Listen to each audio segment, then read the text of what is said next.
Hello everyone, welcome back. Today I got something interesting to share with you guys. I've got some 38 special reloads that I think I did something like probably about 6 or 7 years ago. Okay, I actually forgot that they were sitting in this bag. I just found this bag today. So the interesting thing about these reloads here, so they've been loaded with 6.5 grains of unique. That's 158 grain bullet. But the interesting thing about this is I can tell by looking at the bullets that I cast these bullets. I actually made these bullets. Okay, let me hold in front of the camera here. So I made these from lead using a mold. Okay, let me show you guys the mold.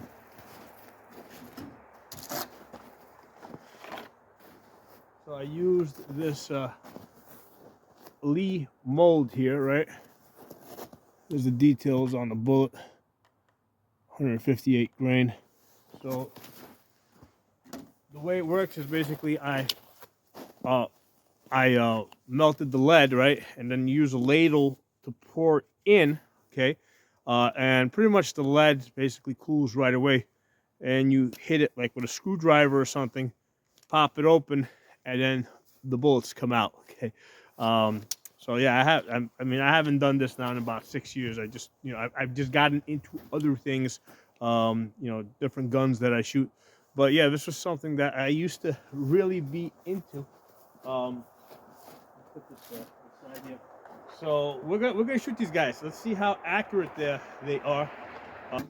We're gonna be shooting this Smith & Wesson. All right, so that's something you guys don't see me shoot too often in this channel, but there was a time where I used to shoot these guys a lot. I'm looking to see if there's a model name or anything on this, because I don't even remember what this is. Made in USA. No, there's nothing to indicate the model number. I don't know if that means anything to you guys. Maybe you guys can figure that out. So yeah, I just don't remember. So what is this? This is a 6-shot. All right, so let's roll this up, and let's see how accurate these reloads are.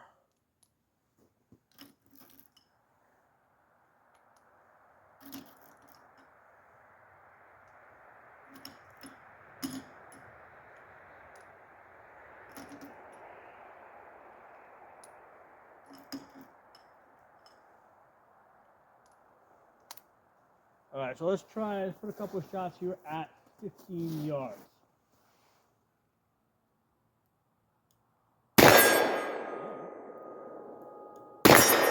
Okay, definitely accurate enough for 15 yards. Let's go to 30 yards and make sure I got you guys in the camera. And yeah, you guys are in the camera. Turn them more a little bit that way. All right, actually, let me do it from this side. All right, let me shoot the 30-yard target right over there and see if I can get hits on that.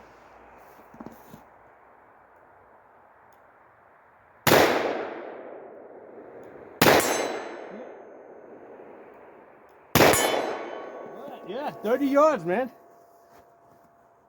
Shall we go for 50 yards? Let's try the 50 yards. That's like way down. Let's see if that's even in the camera. Let's try 50 yards. All right, so that will be at the left edge of your screen over there. It's really, it's gonna look really tall, really small. If I hit it, you'll hear the ding.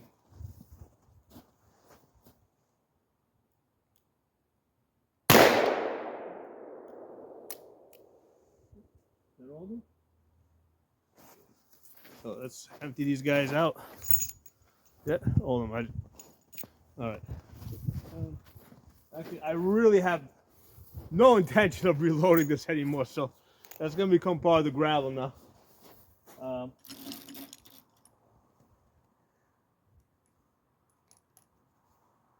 So yeah, I used where I say 6.5 grains of unique.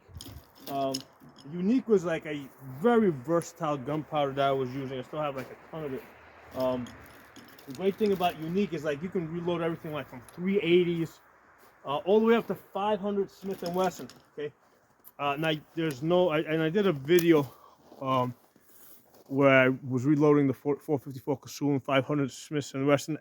At the time, there was no published recipes for doing 500 Smith & Wesson.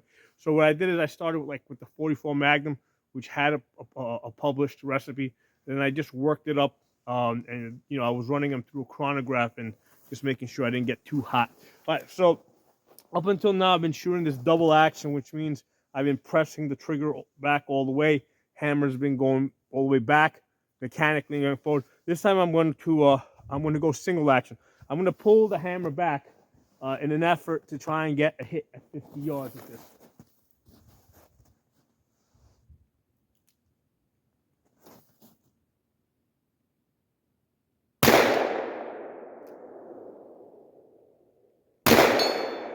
Hit 50 yards, man. So, yeah, I had no idea, man, how good these shits were. I wasn't even sure if I was going to be able to hit anything at 30 yards. I mean, I knew I was going to get hits at 15 yards, but I wasn't even sure if I was going to get hits at 30 yards. Let's do a little left-handed single shooting. All right, so we'll go back to the 15 yards over here. Double action. There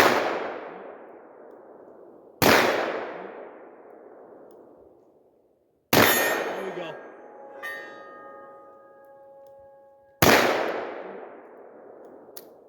Empty.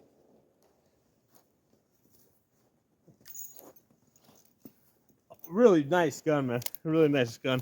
Now and I can see that. I mean, that unique is dirty, like dirty gunpowder, and I can see that it's leaving. It's leaving residue on the gun, right? It's dirtying it up because unique is a dirty gunpowder. Cheap, right? I used to get like the 1 pound containers were I think like $15 or something when I was getting them. The one thing with these revolvers that you gotta be aware of is, especially if you're wearing gloves, like they have a very small trigger guard, right? If you look at where the trigger sits in there, so especially if you're shooting single-handed, right? Gun's not loaded. If you're shooting single-handed, right? One of the issues that you can run into is especially with the glove, when your finger comes back, if it doesn't go forward all the way, it can fail to reset. Like right now, see, it hasn't gone forward all the way. So that's one of the issues with revolvers, okay? That your finger has to go forward far enough in order for the trigger to reset. And then, like, even with these thin mechanics gloves, that doesn't always happen. So that's one of the things that makes revolvers less reliable, okay? Even though mechanically they might work, if your finger doesn't go all the way forward because you're wearing gloves, the gun's not going to work. The other thing that I have experienced is because basically the guts of this are exposed, okay? There's gears and stuff in here, right? You see the gears there? That's all exposed. So it's very easy for like dirt and sand and stuff like that. Like if this comes out of the holster and ends up in the ground, stuff can end up in the gears, all right? And it's not just the gears here. It's also there's lots of places where you can get dirt and stuff like that, where it's going to mechanically prevent the gun. So the nature of the revolver is that it is exposed. The gears are exposed. With the semi-automatic, it's closed until you're actually shooting and the slide opens up for a second and then it closes, okay? So with a semi-automatic, you can kind of put it in the sand, pick it up, and shoot it as long as you don't have window cuts, right? If you got window cuts, let me pull out my carry gun. So if you got window cuts like I got over here, right? That's a place where you can get sand and stuff and dirt like that. So this isn't a very good war gun, right? Because if you get stuff in there, it's going to jam the gun up. Okay, so that's just one of the things that you gotta know. I mean, I like the gun, so I carry it, but it's not a gun that I would take into a combat situation. This is more of like an everyday carry kind of gun. So normally, if you don't have window cuts in your pistol, the gun's not going to get dirty. Same thing like with an AR-15, right? You got a dust cover, you close it, that prevents stuff from getting into that bolt area. But normally, even with an AR, right? Even if the dust cover is not closed, the bolt itself kind of seals it up. AK-47, on the other hand, it's open over there, right? Because you've got that because that's where the charging handle is. It's more exposed. So it's actually a lot easier for an AK to get dirty, and especially in the wintertime, snow can get in there, and what happens a lot of times that like if you like are rolling around the snow with it, you know, snow can get in there and it can actually get packed behind the bolt that's going back and forth, and then what happens, the bolt won't go back all the way, and the AK will stop working. With an AR-15, because it's a more closed system, it's harder for snow and stuff to get in there. Okay, but anyway, I went completely off on a tangent there. But yeah, that's one of the things to be aware of. Like with the revolver, your finger has to, especially in double action form, the finger has to go forward all the way in order for this to work. Okay, it doesn't go forward all the way. Like if I go halfway forward, see, it's not going to catch. So now, interesting side note here: revolvers traditionally have a very small guard over here, right? And the reason is because the early revolvers, first of all, they were single action, and they were basically intended to be used by cavalry as assault weapons, right? This was an assault weapon that they used in charges to go into battle. So what you would do is you would have to keep your finger in the trigger guard so that the gun didn't fall out of your hand when you cocked this back, because you had to cock it back. Okay, so then you would shoot it, right, lift it up. Your finger had to stay in the trigger guard, right? So forget this modern safety stuff. That didn't apply to the, you know, Civil War era cavalry revolvers. They were cap and ball revolvers. You know, I've done other videos on the cap and balls. I won't go into this, but the important thing is that trigger guard was small. So, and remember, cavalry is also wearing gloves, right? Because, you know, you're holding the ropes and other stuff like that. So they're wearing gloves. So you had to get your finger, and then your finger had to stay in there while you cocked it, because that's what kept the revolver from falling out of your hands. Okay, so that's one of the reasons why revolvers traditionally have a very small trigger guard, which today is kind of uncomfortable to work with. But anyway, let's I got a few more. All right, we're gonna shoot those 5 rounds in this 38 special 357 snubby. Okay, so this is interesting. This one is from EAA. All right, EAA. This used to be somewhat more popular. And so this one's interesting because it says 38 special, and then it says, hold on, get back. See how it says 38 special, and then in light print it says 357. So I had actually called up the company. I'm like, why is the 38 special in heavy print and the 357 in light print? And they basically told me that don't shoot too hot loads. Okay, so that's interesting. So we're gonna shoot the last of these cast bullets, man. These are the last ones, and like I said, it's not likely that I'm ever going to do this again. I might, but it's just I don't have any plans to do start to cast bullets again. It's just a lot of work.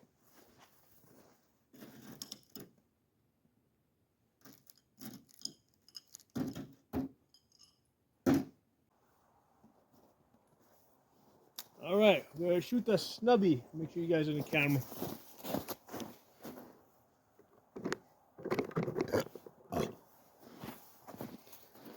All right, snubby. So let's try the 15 yards here.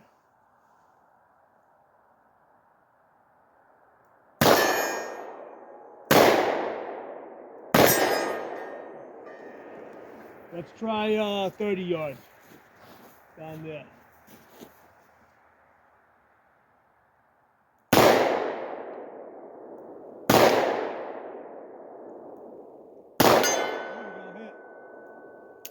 That's it. That was the last one.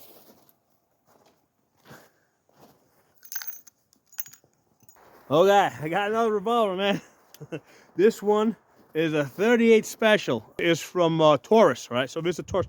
This is actually one of my first revolvers. Very small. I did carry this for a little bit before I'm moving on to other guns. But yeah, this was one of my first guns. It's one of my first. It not only is my first gun, but it's probably like the only one that's kind of still left, because I over the years I've had many of these Taurus revolvers. The Taurus revolvers, I tell you guys too, they don't last very long. especially if you're doing high round counts, right? Because a lot of people say, hey, revolvers, they never break, they're reliable, da, da, da. People that say that don't run up high round counts, okay? I was using the guns to train people, so usually by the time I got past 3,000 rounds, 4,000 rounds, usually with these Taurus revolvers, I was, something was breaking. I had to send them back. Now, Taurus did have a lifetime warranty, and in many cases, what they did is they had to basically replace the entire revolver. So they gave me a brand new one. So don't say that. Don't listen to anybody that says revolvers don't break or ever jam up, because that's just because they don't do high enough round counts. Okay, I have broken pretty much every revolver that I have ever used, to run up high round counts with, and that's also the reason why I just stopped using the Tauruses altogether, and I went over to Smith & Wesson. Now, in all fairness, by the time I got to the Smith & Wessons, I really wasn't using these with that much training anymore. So, like, there's probably less than 200 rounds on this. So, so I can't even tell you that the Smith & Wessons are any better than these Tauruses, because I just never got around to running up the high round counts. One of the issues with the revolvers is that the ammunition is just expensive, right? The 38 Special is more expensive than 9mm. So, why would you want to, why use it? Just use a cheaper 9mm. The other thing is, like, in order to get to, this 6-round revolver, because of the cylinder here, it's going to be wider than my Glock 43, right? So the Glock 43, for example, that holds more rounds, and it's a thinner gun. So, that's one of the reasons why pretty much everybody's going to move away from revolvers into semi-automatics. It's a thinner gun, it's a cheaper gun, it's reliable. But anyway, these guns are fun to shoot every once in a while. So anyway, we got 5 shots left. Let's put them in this.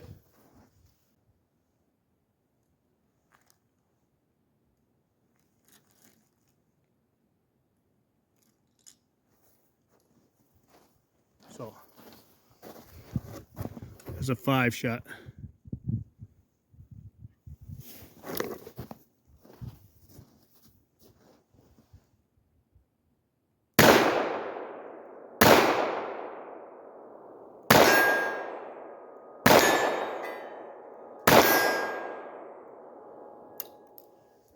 Yeah, it's getting a little dark, and when it gets darker, I have a hard time focusing on that front sight just because of my vision.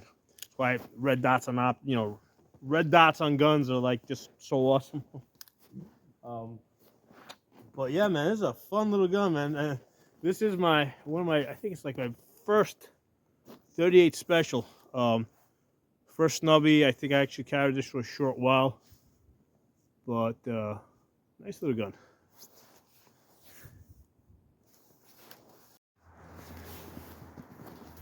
We're gonna shoot this 38 again, just because this shit's so addictive. Actually, let me do it this way. I saw some good muzzle blast. You guys can check out the muzzle blast on this. Go lefty on this.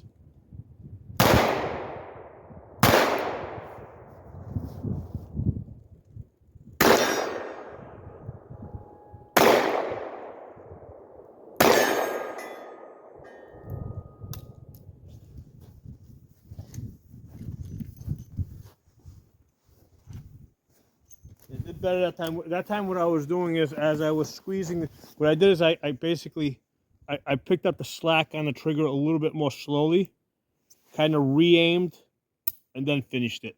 Okay, so I picked up the slack slowly. Kind of like you would like with a Glock or something, where you get back to the slack, although there's no wall here.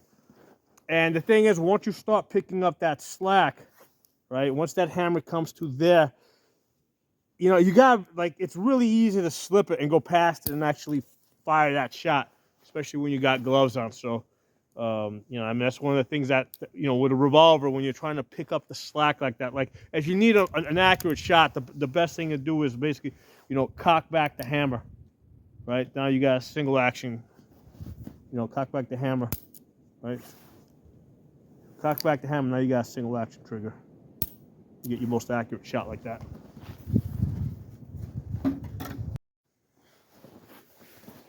What the hell? Let's take the 357. It's got 38 Specials now in there, but let's go with the long barrel Let's try and get some hits at let's go 65 yards.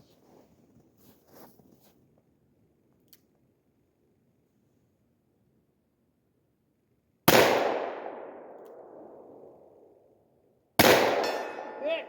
65 yards. Let's go 75.